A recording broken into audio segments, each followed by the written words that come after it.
எல்லாருக்கும் வணக்கம். இன்றைக்கி காலையில் ஒரு 8:10 இருக்கும் டைம். என் பையனை விட்டுட்டு வந்துட்டு இருந்தேன். அந்த ரோடு பார்த்திங்கன்னா ரொம்ப லோன்லியாக இருந்தது. நான் மட்டும் தான் போயிட்டு இருந்தேன். ஆப்போசிட்டில் கொஞ்சம் நேரம் கழித்து பார்த்திங்கன்னா ஒரு யமகா ரேல வந்து ஒரு விமன் வந்துட்டு இருந்தாங்க. எனக்கும் அவங்களுக்கும் பார்த்திங்கன்னா ஒரு 100 அடி வித்தியாசத்தில் நானும் அவங்களும் வந்துட்டு இருந்தோம். திடீர்னு பார்த்திங்கன்னா அந்த லேடி என்ன பண்ணிட்டாங்கன்னா வந்து ஸ்கிட் ஆகி கீழே விழுந்துட்டாங்க. விழுந்து ரொம்ப நேரம் பார்த்திங்கன்னா எந்திரிக்கவே இல்ல. நான் போயிட்டே இருக்கேன். நான் கிட்ட போகிற வரைக்கும் அவங்க எந்திரிக்கவே இல்ல. அதுக்கப்புறம் நான் கிட்ட போயிட்டு வண்டிய ஓரம் நிப்பாட்டிட்டு, அவங்கள போய் தூக்குறேன். எந்திரிக்க முடியல. அதுக்கப்புறம் நம்ம போயிட்டு என்ன பண்ணோம்னா, கழுத்துல கொஞ்சம் கைய வச்சு நிதானமா தூக்குனேன். தூக்குனோனே கொஞ்சம் அவங்களும் முயற்சி பண்ணாங்க எந்திரிக்கிறதுக்கு. எந்திச்சிட்டாங்க. அதுக்கப்புறம் என்ன பண்ணேன்னா வந்து, ஒரு பதட்டம் இருந்துட்டே இருந்தது எனக்கு. ஐயோ! கீழ விழுந்துட்டாங்க. என்ன ஆச்சு? ஏதாச்சுன்னு சொல்லிட்டு தெரியல. ஹெல்மெட்ட கழட்டுவோம் ஃபர்ஸ்ட்டு. ஹெல்மெட்டை கழட்டும்போது பக்கு பக்கு பக்கு பக்குன்னு அடிச்சுட்டே இருந்தது. தலையெல்லாம் எதுவும் அடிபட்டுறக்கூடாது அப்படின்னு சொல்லிட்டு. நான் ஹெல்மெட்டை கழட்டுறதுக்கு கை எடுத்துகிட்டு போகிறேன். அந்த லேடி என்ன பண்ணாங்கன்னா, அவங்க கொஞ்சம் ஹெல்ப் பண்ணாங்க அந்த ஹெல்மெட்டை கழட்டுறதுக்கு. ஸோ அப்போ எனக்கு ஒரு சந்தோஷம் என்ன இருந்ததுன்னா, ஓகே இவங்க கான்ஷியஸில் தான் இருக்காங்க அப்படின்னு சொல்லிட்டு. அதுக்கப்புறம் ஹெல்மெட் கழட்டின உடனே ஓகே அவங்க வந்து நல்லா இருந்தாங்க. அதுக்கப்புறம் பார்த்தீங்கன்னா வந்து, கால்லாம் கொஞ்சம் பாரும்மா, கால் வந்து நீட்ட முடியுதா, மடக்க முடியுதா பாரும்மா அப்படின்னேன். அப்புறம் நீட்ட முடியுது அப்படி இப்படின்னு சொன்னாங்க. ஆனால் அது வரைக்கும் பார்த்தீங்கன்னா, ஒருத்தர் கூட வந்து ஹெல்ப் பண்ணுறதுக்கு வரவே இல்ல. அவங்க விழுந்து அவ்வளோ நேரம் ஆச்சு. அது அவ்வளோ வீடு இருக்குது. சுற்றி முத்தி வீடு இருக்குது. ஆனால் வந்து ஒருத்தர் கூட வரல. ஆனால் நான் வந்து அங்கே ஒரு 2 பேர் வந்து பேசிகிட்டு இருக்காங்க. அவங்கள கடந்து தான் நான் வரேன். 2 ஜென்ட்ஸ் பேசிகிட்டு இருக்காங்க. அதுக்கப்புறம் வந்து அவங்க விழுந்து கொஞ்ச நேரம் கழித்து நான் தூக்குன பிறகு தான் அவங்களே வராங்க. அதுவரைக்கும் அந்த கீழ விழுந்த அந்த லேடிக்கு வந்து தண்ணி எடுத்து குடுக்கணும்னு சொல்லிட்டு யாருக்கும் தோணவே இல்ல பாவம். அதுக்கப்புறம் அவங்க பேக்ல இருந்தே அவங்க ஒர்க் போகிறாங்க போல. அவங்க பேக்ல இருந்து தண்ணி எடுத்து குடுத்து, அதுக்கப்புறம் குடித்தாங்க. குடித்தோடனே ஓகே அவங்க நல்லா ஓகே பரவாயில்ல அப்படின்னு சொல்லிட்டு சொன்னாங்க. இதில் ஒரு விஷயம் என்னென்னா, ரோடு வந்து நம்மளோட ரோடு வந்து முதல்ல சரியில்லை. எல்லா இடத்துலையும் பார்த்தீங்கன்னா வந்து சைடில் வந்து அந்த சீவேஜ் வாட்டருக்கு வந்து காவா போடுறேன் அப்படின்னு சொல்லிட்டு, காவா வந்து என்ன பண்ணியிருக்காங்கன்னா வந்து ரோட்டுக்கு வந்து ஈக்குவலாக போடாமல், ரோட்டிலேருந்து கிட்டத்தட்ட வந்து ஒரு 1/2 அடி அந்த அளவுக்கு வந்து மேலே தூக்கி போட்டிருக்காங்க காவா. அதனால் என்ன ஆகுதுன்னா, இந்த ரோடுக்கும் அந்த காவாக்கும் பார்த்தீங்கன்னா, இவ்வளோ இவ்வளோ வித்தியாசம் இருக்குது.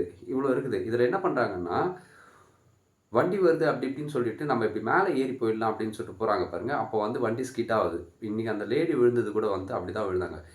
இதில ஒரே ஒரு சந்தோஷமான ஒரு விஷயம் என்னன்னா, அவங்க ஹெல்மெட் போட்டிருந்ததுனால மட்டும் தான் இன்னைக்கு வந்து அவங்க வந்து அவ்வளோ சேஃப்டியா வந்து வர முடியுது. ஏன்னா, அவங்க விழுந்தது பார்த்தீங்கன்னா வந்து ரோடுலேருந்து கிட்டத்தட்ட வந்து ஒரு 3, 4 அடி வந்து தள்ளி போய் விழுந்தாங்க.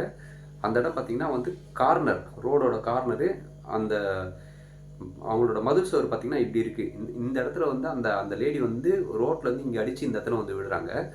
போயிட்டு செவுத்துல போய் இடிச்சுக்கிட்டாங்க மதில் செவுத்துல. ரைட். ஓகே ஒண்ணும் ஆகல. அதுக்கப்புறம் பார்த்தீங்கன்னா, இந்த மதில் செவுத்துலேருந்து இந்த கார்னர்ல பார்த்தீங்கன்னா, இந்த சீவேஜ் வாட்டர் போறதுக்காக வந்து காவா எடுத்து வச்சிருக்காங்க. அந்த காவாவ வந்து மூடாம வச்சிருக்காங்க. அந்த ஓட்ட பார்த்தீங்கன்னா, கிட்டத்தட்ட வந்து 2 டூ வீலர் வந்து உள்ள இருக்கக்கூடிய அளவுக்கு வந்து அந்த மேனுவல வந்து அப்படியே மூடாம வச்சிருக்காங்க. அந்த கான்ட்ராக்டர் வந்து யாருன்னு சொல்லிட்டு தெரியவே தெரியாது. புண்ணியவான் வந்து அவர் வந்து ரொம்ப நல்லா இருக்கணும் அவரு. அவர் பாட்டு அவர் வேலைய வந்து செஞ்சுட்டு காச வாங்கிட்டு போயிட்டாரு. இப்ப இந்த மாரி அவங்க இன்னும் கொஞ்சம் தள்ளி போய் விழுந்திருந்தாங்கன்னு வச்சுக்கங்களேன், அந்த மேனுவல் உள்ள விழுந்திருந்தாங்கன்னா, அவங்களுக்கு எங்கெங்க அடிபட்டுருக்குன்னு சொல்லிட்டு நம்ம சொல்ல முடியாது. அவங்களோட நல்ல நேரம் இன்னைக்கு வந்து எதுவுமே வந்து பெரிய வந்து காயம் வந்து ஏற்படாம வந்து அவங்க தப்பிச்சுட்டாங்க. சந்தோஷம் அதுவரைக்கும். நான் சொல்றது ஒண்ணே ஒண்ணு தான் உங்ககிட்ட எல்லாருக்கும் சொல்றேன். முதல்ல வந்து நம்ம ரோடு சரியில்ல. ரைட்டுங்களா? அது இல்லாத நீங்க ஓட்டுற அந்த வண்டியோட அந்த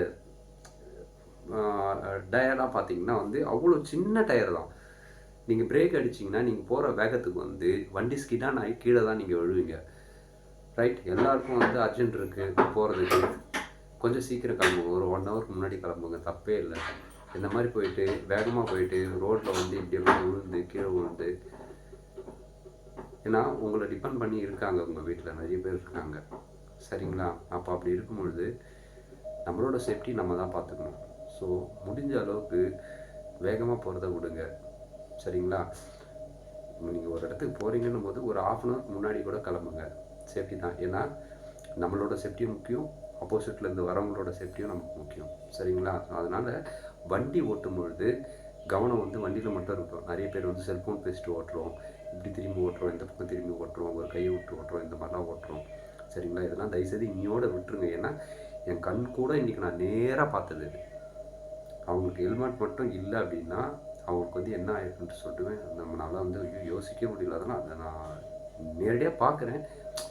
பார்க்கும்போது அவ்வளோ பக்குன்னு இருந்தது. நான் போகும்போதே எனக்கு என்ன தோணுச்சுன்னா அவங்களுக்கு எதுவுமே ஆயிடக்கூடாது அப்படின்னு நினச்சிட்டு தான் போனேன். நல்ல வேலை வந்து அவங்களுக்கு ஒன்றுமே ஆகலை.